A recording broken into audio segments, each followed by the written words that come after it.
Hello, and welcome back to the Violet Library. Where are you listening from today? And if it's been a while you've been here, we understand that sometimes life gets in the way of a good night's rest. Every time you arrive here, the Violet Library waits. A single lantern glows in the tall window, guiding you inside. The heavy oak doors swing open without a sound, and suddenly the noise of the world fades away. Within these walls, time slows. The shelves rise high above you, filled with books that whisper softly to one another. It is quiet here and safe. This is a place for you to rest. Take a slow, gentle breath. Inhale deeply and let it out with ease. Do it again. In and out. With each breath, imagine setting down the weight of the day, the niggling worries. Set them down, as if you've been carrying too many bags, and now at last you can let them go. Notice the chair beneath you, the soft, large cushion, the warmth of the soft lamplight. The library holds you like an old friend. Here, you do not need to do anything or be anyone. You are safe. As you breathe, you may find your body softening. Your shoulders drop a little. Your jaw loosens. Even your hands, which have worked so hard today, begin to relax. Thoughts may still come, worries may hover, but they don't need to stay. You can let them float away, like leaves drifting down a quiet stream. The Violet Library waits for you patiently, inviting you deeper into stillness. There is no rush, no expectation, just peace. Allow yourself to feel gratitude for this moment, for the simple gift of being alive, for the shelter of your room, for the chance to rest. Know that you deserve this. We all do.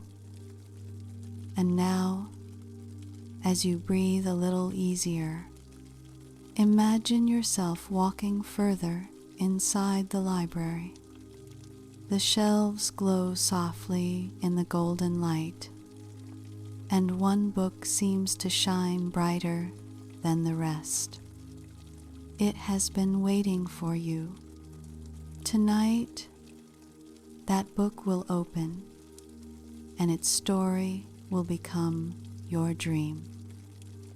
Tonight's tale is The Mirror Room, a story of magical rooms, mirrors, and self-reflection.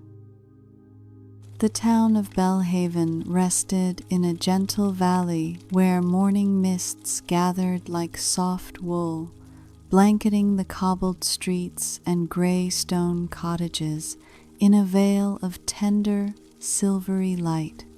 It was a place of slow rhythms and gentle routines, where the river Amber flowed with lazy contentment between banks lined with weeping willows, and where the weekly market brought the scent of fresh bread, honeyed apples, and lavender bundles that hung from every stall. The people of Bellhaven moved through their days with an unhurried grace, pausing to admire a sunset that painted the hills in shades of rose and amber, lingering over cups of tea that steamed gently in porcelain cups, their conversations flowing like the river itself, meandering, peaceful, and full of comfortable silences. Time here was measured not by clocks, but by the turning of seasons, the blooming of gardens, and the slow, satisfying accumulation of quiet joys. On the eastern edge of the town, where the last cobbled lane gave way to a winding dirt path bordered by wild hedgerows heavy with blackberries, rose a gentle hill known to all as Copper Hill. The name came from the way the late afternoon sun struck its grassy slopes, turning them a burnished, metallic hue that seemed to glow from within, as if the earth itself had swallowed an ember and was holding it gently in its depths. At the crown of this hill stood a house that had fascinated the townspeople for as long as anyone could remember. It was not grand or imposing, but rather oddly charming in its asymmetry. Built from the same gray stone as the town's cottages, it had gabled windows that caught the light at peculiar angles. A round tower on its eastern side, topped with a weather vane in the shape of a crescent moon, and a wide, welcoming porch that wrapped around three sides, its railings overgrown with clematis vines that bloomed in cascades of soft purple and white. The house had been empty for many years, watched over by old Mrs. Thornbury, who tended its gardens with devoted care, waiting, she would say, with a knowing smile, for the right person to claim it.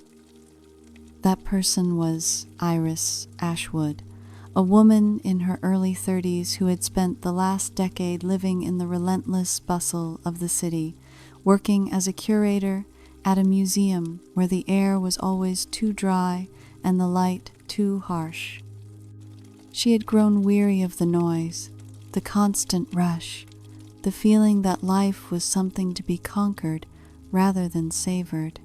When word reached her that a distant great-aunt she had never met had left her a house in a place called Bellhaven, Iris had felt a stirring in her chest that she had not felt in years, a whisper of possibility, a gentle beckoning towards something slower, softer, and infinitely more peaceful.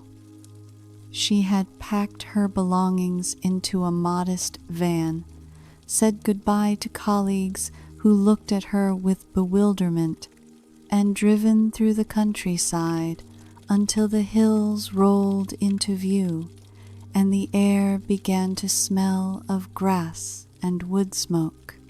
When she first saw the house on Copper Hill, bathed in the golden light of late summer, she felt an inexplicable sense of homecoming, as if her bones had recognized a place her mind had never known.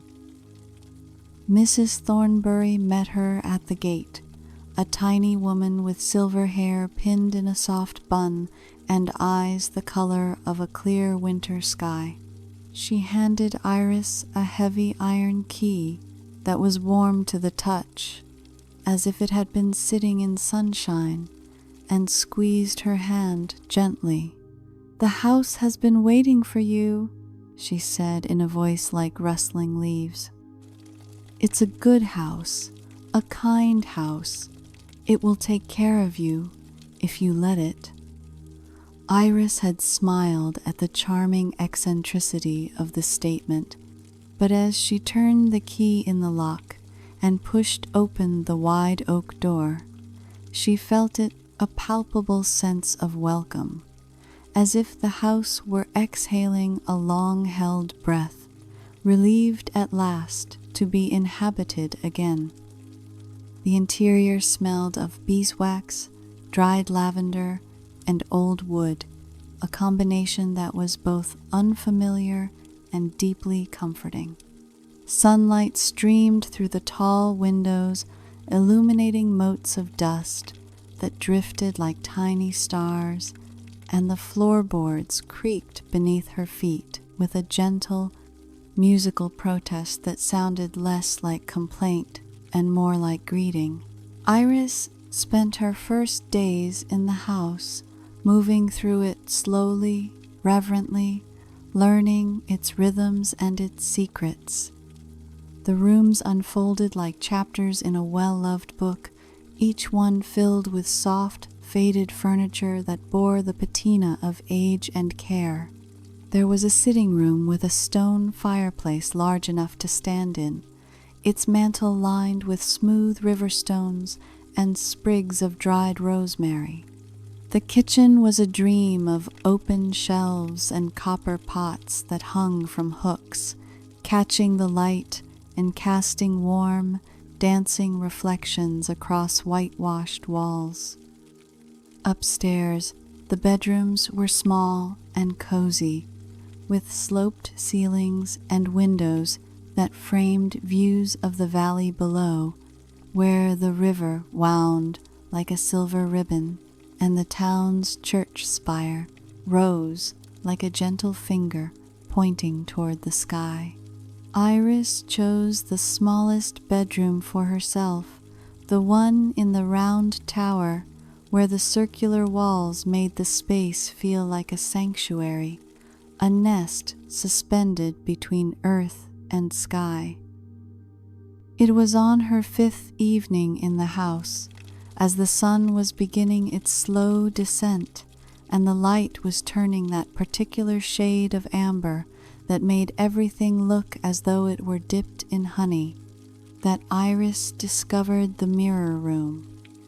She had been exploring the upper floor, opening doors and peering into cupboards, when she noticed a narrow door at the end of the hallway that she had somehow overlooked before.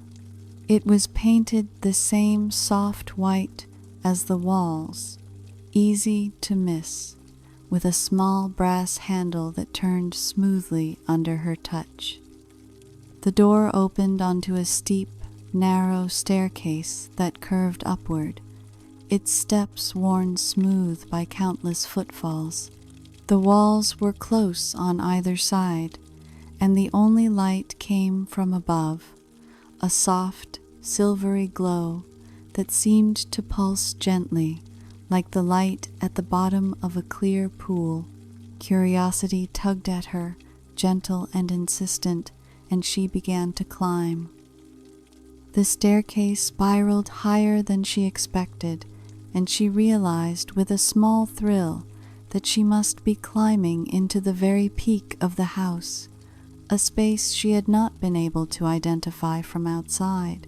The air grew cooler as she ascended, carrying with it a scent that was utterly unique. It smelled of starlight, if starlight could have a scent of cold, clear winter nights, and the faint, sweet fragrance of night-blooming jasmine. The light grew brighter, and then, quite suddenly, the staircase ended, opening into a room that stole the breath from her lungs and replaced it with a soft gasp of wonder. It was not a large room, perhaps 12 feet on each side, but it felt infinite. Every surface, walls, ceiling, floor, was covered entirely in mirrors. Not modern, harsh mirrors, but antique ones, their silvered surfaces slightly tarnished with age, giving them a soft, dreamlike quality. Some were framed in dark, carved wood, others in delicate silver filigree, and still others were frameless, their edges beveled and smooth. They were arranged in a seemingly random pattern, yet the overall effect was one of extraordinary harmony, as if each mirror had found its perfect place in a grand, glittering mosaic. Iris stood at the threshold, her reflection multiplying into infinity on all sides. But these reflections were different. They did not move in perfect synchrony with her. Instead, they moved a heartbeat slower, as if they were echoes rather than duplicates, creating a mesmerizing ripple effect. The light in the room did not come from any visible source. It seemed to emanate from the mirrors themselves, a gentle, silvery white radiance that was neither bright nor dim, but perfectly, soothingly balanced. In the center of the room stood a single piece of furniture, a small round table made of pale wood, and upon it rested a leather-bound book, its cover worn soft with age. Beside the book lay a pair of white gloves, delicate and old-fashioned, as if they had been waiting there for a very long time. The room was utterly silent, yet it felt full, as if it were holding its breath, waiting for her to take the next step. Slowly, reverently, Iris crossed the threshold and entered the mirror room. The floor beneath her feet was not cold, as she expected glass to be, but pleasantly cool, like smooth stone in the shade. As she moved toward the center table, her infinite reflections moved with her in that slow, graceful delay, creating the sensation that she was surrounded by a company of gentle ghosts, all moving through their own slightly shifted moments in time. The effect was not unsettling, but rather deeply peaceful, as if she were not alone, but accompanied by many versions of herself, all patient, all kind. She reached the table and stood looking down at the book. Its leather cover was deep burgundy, embossed with a pattern of interlocking circles that seemed to shift and flow when she looked at them directly. There was no title, no marking of any kind, save for a small silver clasp that held it closed. She reached out, then hesitated, her fingers hovering above the white gloves. Some instinct, deep and certain, told her to put them on first. She slipped her hands into the gloves, which fit perfectly, as if they had been made for her, their soft fabric cool and smooth against her skin. Only then did she touch the book, releasing the clasp with a soft click that echoed strangely in the silent room, multiplying into a cascade of whispered clicks from all the mirrors.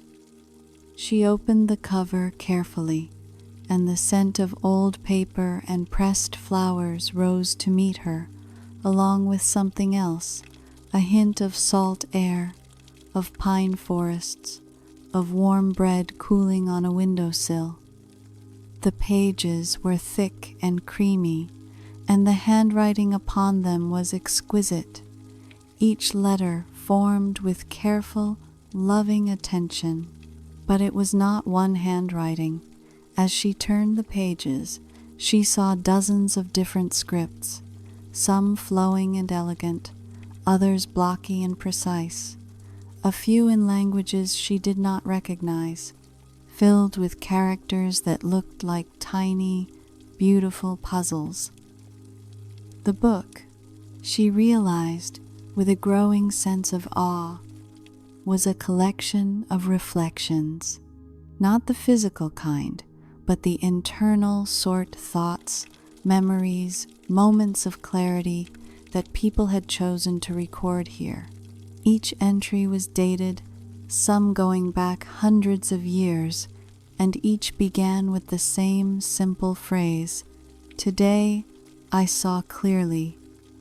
She read slowly, letting the words wash over her like a gentle stream. Today I saw clearly that my anger was born from fear, and fear from love, and love is never wrong, only sometimes misdirected. Another. Today I saw clearly the pattern of my mother's hands as she kneaded bread, and I understood that her silences were full of devotion, not emptiness. And another. Today I saw clearly that the stars do not judge us, and perhaps we should not judge ourselves. The entries were not all profound or poetic. Some were simple, almost mundane. Today I saw clearly that I prefer tea to coffee, and that is enough to know.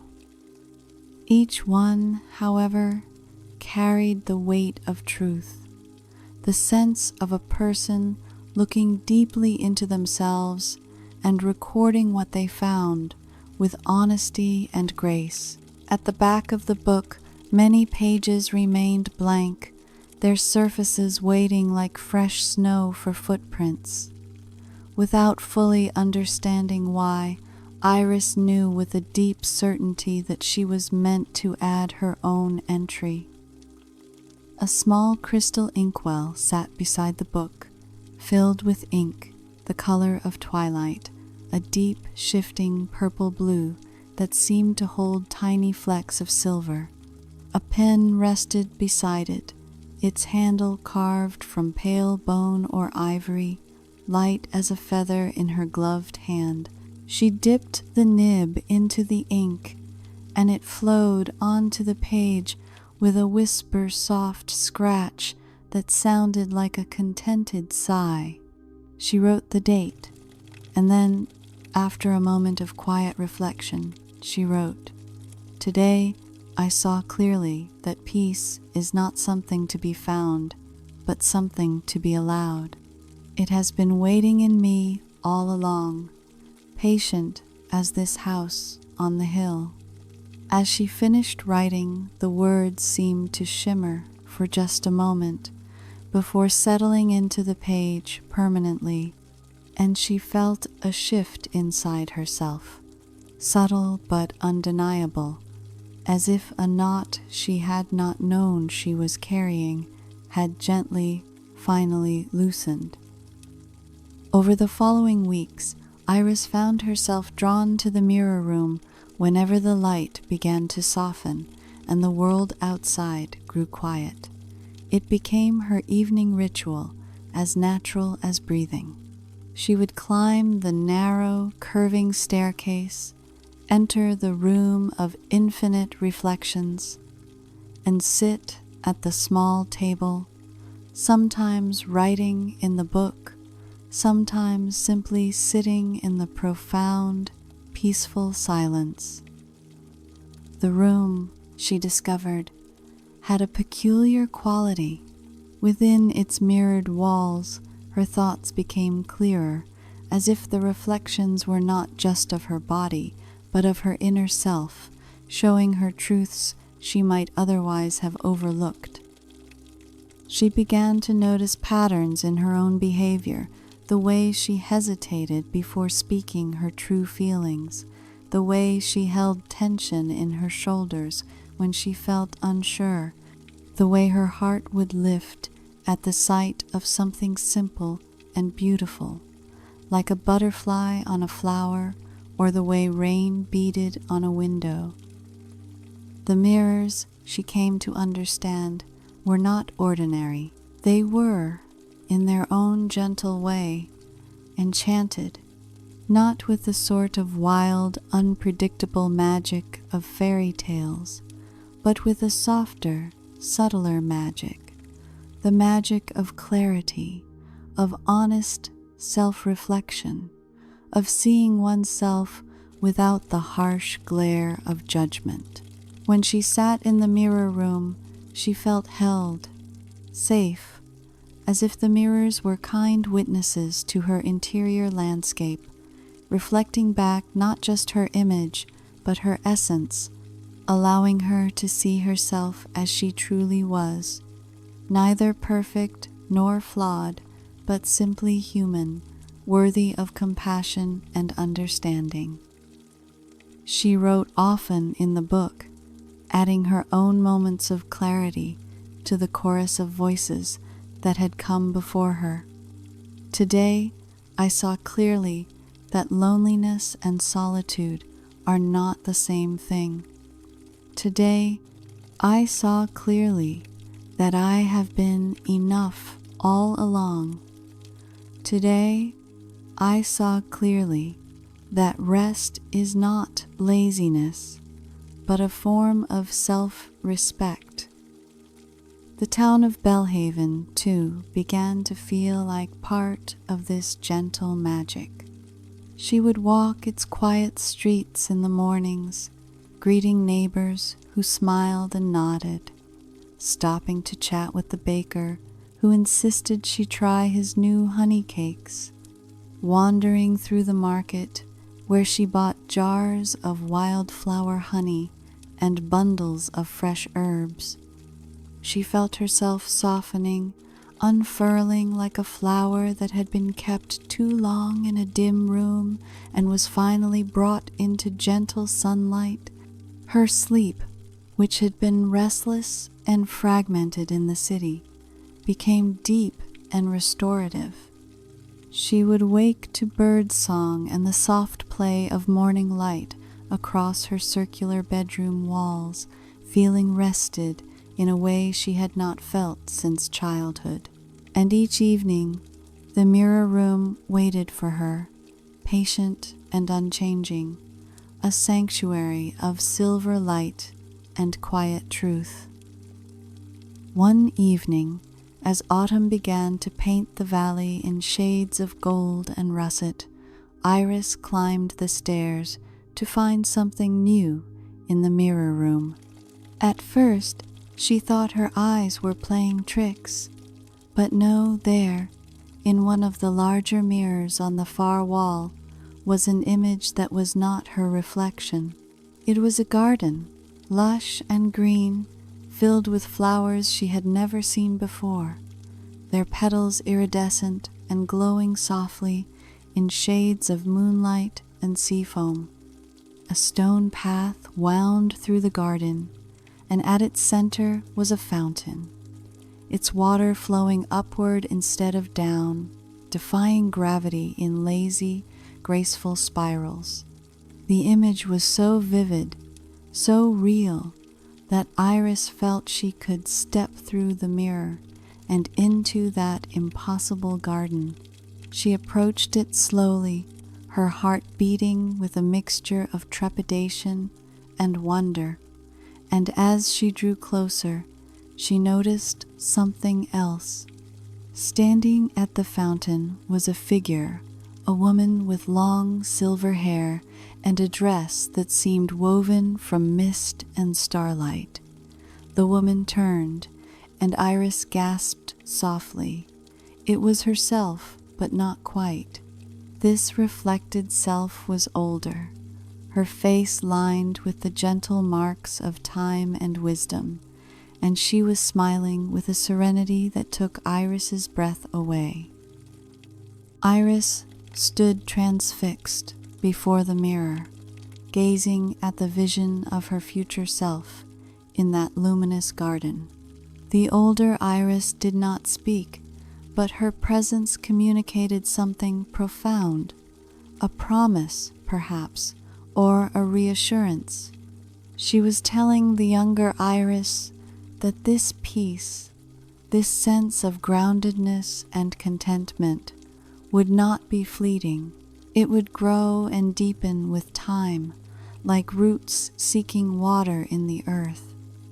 The older woman raised a hand in a gesture that was both greeting and blessing, and then, like mist touched by morning sun, the image faded, leaving only Iris's present reflection, multiplied into infinity by the surrounding mirrors. But the feeling remained, a warm glow in her chest, a certainty that she was on a path that would lead to something good, something whole. After that evening, the mirrors began to show her other things, not every night, and never predictably, but when she needed it most. Sometimes they would show her glimpses of the past, not her own, but the past of the house and the people who had lived in it. She saw a woman in Victorian dress, sitting at the very same table, writing in the same burgundy book, tears streaming down her face, but her expression one of relief, as if she were releasing a long-held grief onto the page. She saw a young man in the clothing of a much earlier century, standing in the mirror room with his arms spread wide, laughing with pure joy at his infinite reflections. She saw an elderly couple holding hands, standing together in silence, their reflections surrounding them like a blessing.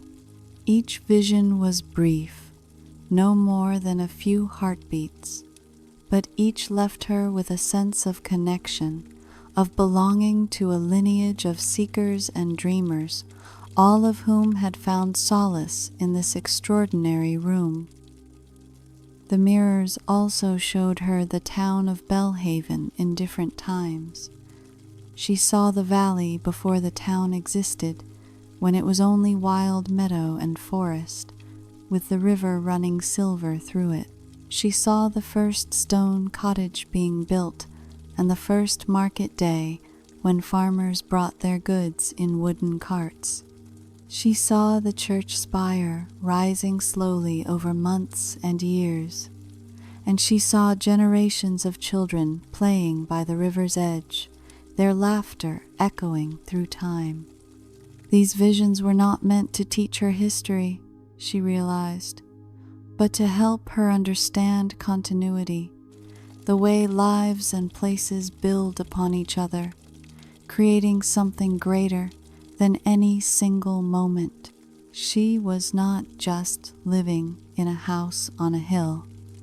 She was part of a story that stretched backward into the mists of time and forward into an unknown but hopeful future. In the book, she read more entries, finding that some were written by people she now recognized from the town. There was an entry from Mrs. Thornbury, written decades ago. Today, I saw clearly that my greatest gift is patience, and that the gardens I tend are teaching me how to tend my own heart. There was one from the baker, dated just a few years past. Today I saw clearly that the bread I bake is more than food. It is a way of saying I love you to people who may not hear it any other way. These discoveries made her feel woven into the fabric of Bellhaven in a way that was both humbling and deeply comforting. She was not separate from this place and its people. She was one thread in a great, beautiful tapestry, and her presence here mattered in ways both seen and unseen. Winter came to Bellhaven with a hush, blanketing the valley in snow that fell soft as whispers, transforming the landscape into a study in silver and white. The river slowed, its edges rimmed with delicate ice that caught the light and threw it back in tiny rainbows. The trees stood bare, their branches etched against pale skies like intricate lacework. The town drew inward, its people gathering in warm kitchens and cozy parlors, telling stories by firelight and drinking mulled cider that steamed gently in earthenware mugs. Iris found that she loved winter in this place, the way it encouraged slowness and reflection. the way it made every warm thing, a fire, a blanket, a cup of tea, feel like a small miracle. The house on Copper Hill seemed to settle into the cold with a contented sigh, its stones holding heat like a promise, its windows glowing softly in the early evenings. The mirror room, in winter, took on a new quality. The silvery light seemed brighter, crisper, as if it were reflecting not just the mirrors but the snow-covered world outside. On the longest night of the year, the winter solstice, Iris climbed the stairs to find the room transformed. Every mirror was glowing with a gentle, pulsing light, rhythmic as a heartbeat, and the air was filled with a sound she had never heard before. A low, resonant hum that seemed to come from everywhere and nowhere, a sound that vibrated in her chest and made her bones feel light. The book on the table was open to a page she had not seen before, and the writing on it was not in any human hand. The letters seemed to form themselves from light, spelling out words in a script that flowed and shifted. The mirror room reflects what is, what was, and what may be. It holds the truth of hearts. On this night, the longest night, we honor all those who have sought clarity in darkness. Your light is part of our light. Your truth is part of our truth. Iris read the words slowly, feeling their weight settle into her like stones into still water.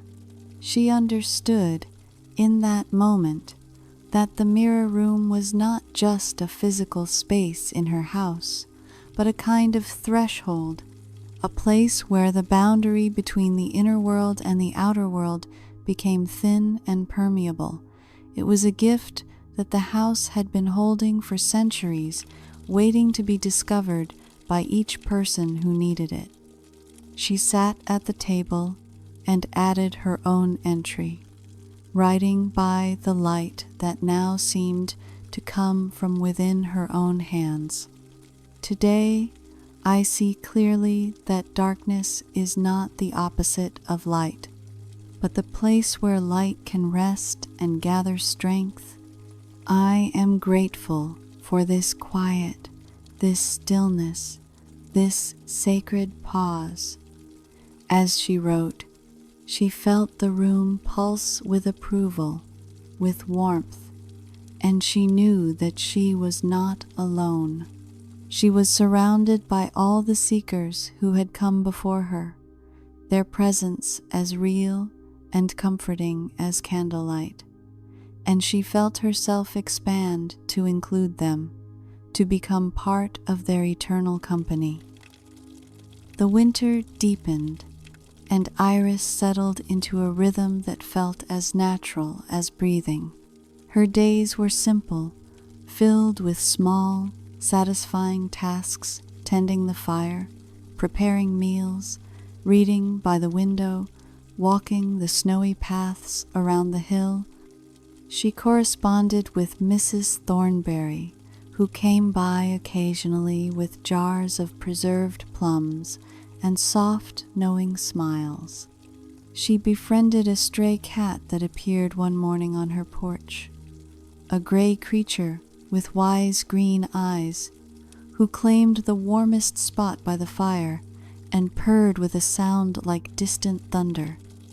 She discovered a talent for drawing and began to sketch the views from her windows, the shapes of bare branches, the play of light on snow, filling pages with images that captured not just what she saw, but what she felt. And every evening, without fail, she climbed the stairs to the mirror room, where she sat in peaceful communion with her many selves, writing her truths, observing her reflections, and feeling her soul settle deeper into its rightful place. When spring finally arrived, it came slowly, tentatively, as if testing the air before committing to the season. The snow melted in patches, revealing the earth beneath, dark and rich and ready. Green things began to push through the ground crocuses first, their purple and white heads brave against the lingering chill. Then daffodils, nodding golden in the breeze, and finally the soft unfurling of tree buds, each one a small promise kept. The river swelled with snowmelt, running fast and joyful, its voice a constant song that carried through the valley. Birds returned, filling the mornings with complex melodies, and the air grew warmer, softer, scented with growth and possibility. Iris felt the change, not just around her, but within her. Something that had been dormant was stirring, preparing to bloom. In the mirror room, the reflections began to show her new things. She saw herself in the garden that surrounded the house, which she had been planning all winter. Her hands deep in soil, planting seeds and bulbs. She saw the garden in full bloom, a riot of color and life, and she saw herself sitting among the flowers, her face peaceful, a small smile playing at her lips. The mirrors were showing her the future again, but this time not distant, but near and achievable, a gentle encouragement to move forward with her plans. She took the visions as a blessing and began to work in earnest. Mrs. Thornbury helped her, teaching her the names of plants and the secrets of coaxing them to thrive, and together they transformed the wild tangle around the house into a place of intentional beauty, with winding paths and stone borders, beds of herbs and flowers, a small vegetable plot near the kitchen door. The physical labor was grounding and satisfying. Iris felt her body grow stronger, her hands capable, her spirit more anchored in the present moment.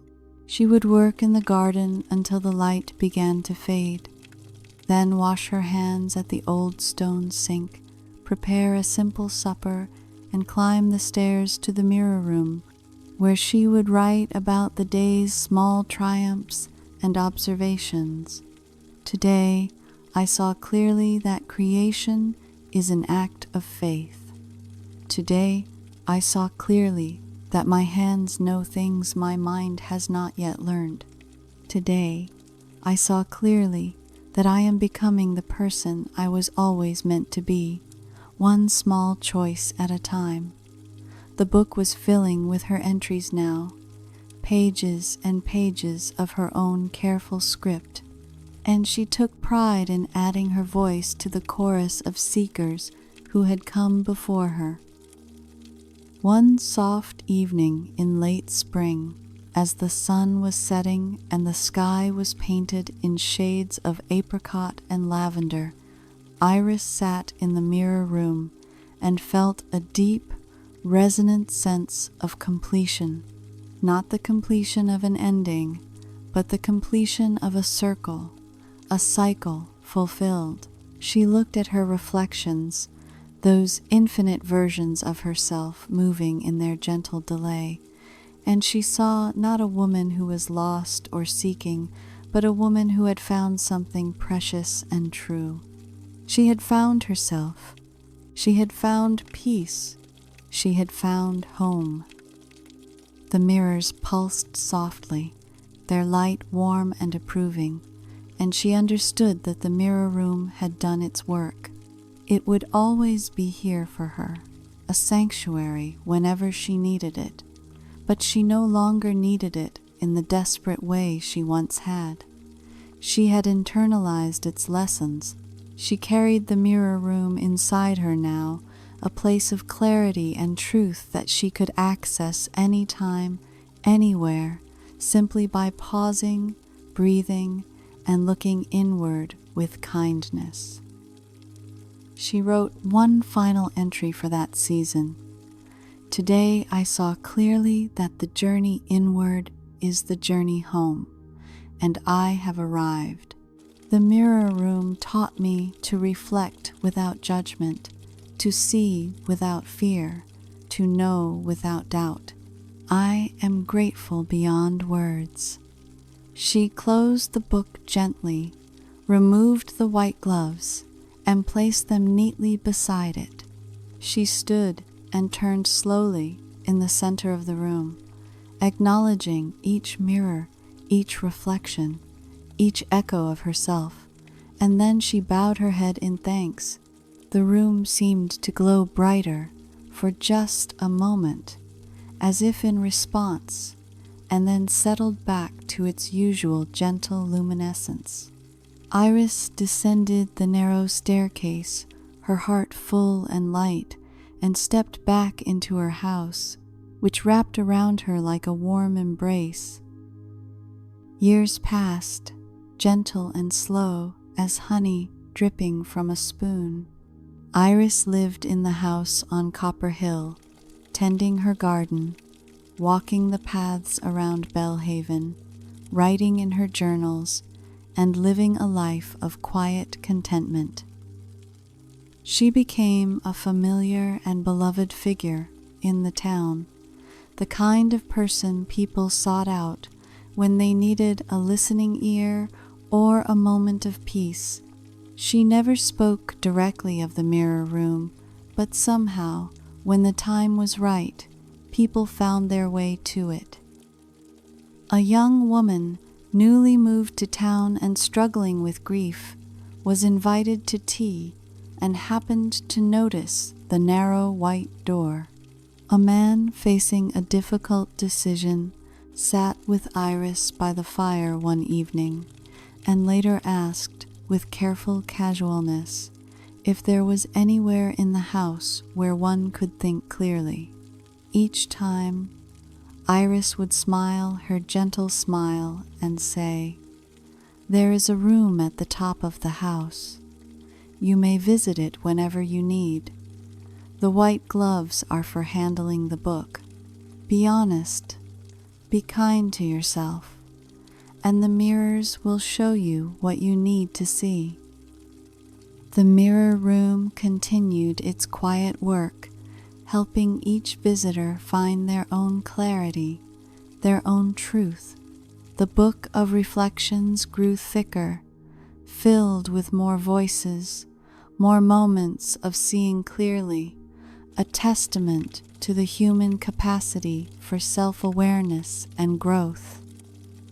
And the house on Copper Hill stood steady and strong, its windows glowing softly in the evenings, a beacon of peace for all who needed it.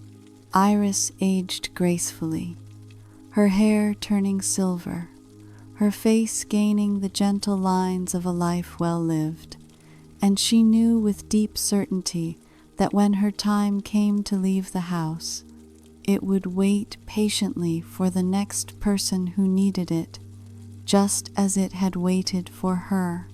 The mirror room was eternal, a gift that kept giving, reflecting truth after truth, heart after heart, in its silvered surfaces.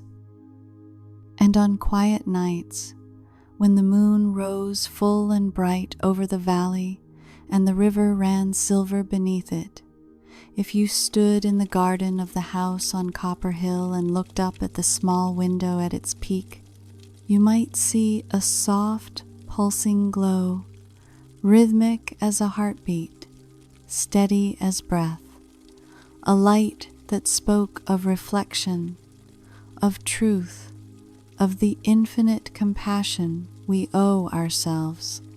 The mirror room was always there, always waiting, holding its gentle magic for anyone brave enough to climb the narrow stairs and look honestly into their own reflection, seeing not just what is, but what was, and what may yet be.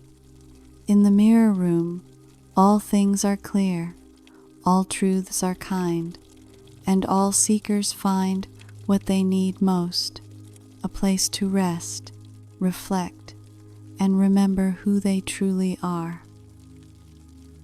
And so, our story comes to a close. The Violet Library is always here for you.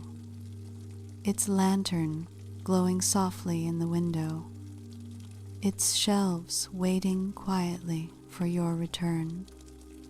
Each tale is a gentle companion, and there will always be another waiting when you are ready. As you drift further into rest, know that you are safe. You are cared for. You have given yourself this gift of stillness, and it is enough. May your dreams be kind tonight. May your sleep be deep and restoring. And when morning comes, may you rise refreshed, ready for a new day. Until then, the Violet Library will keep its stories safe for you. Good night, my friend.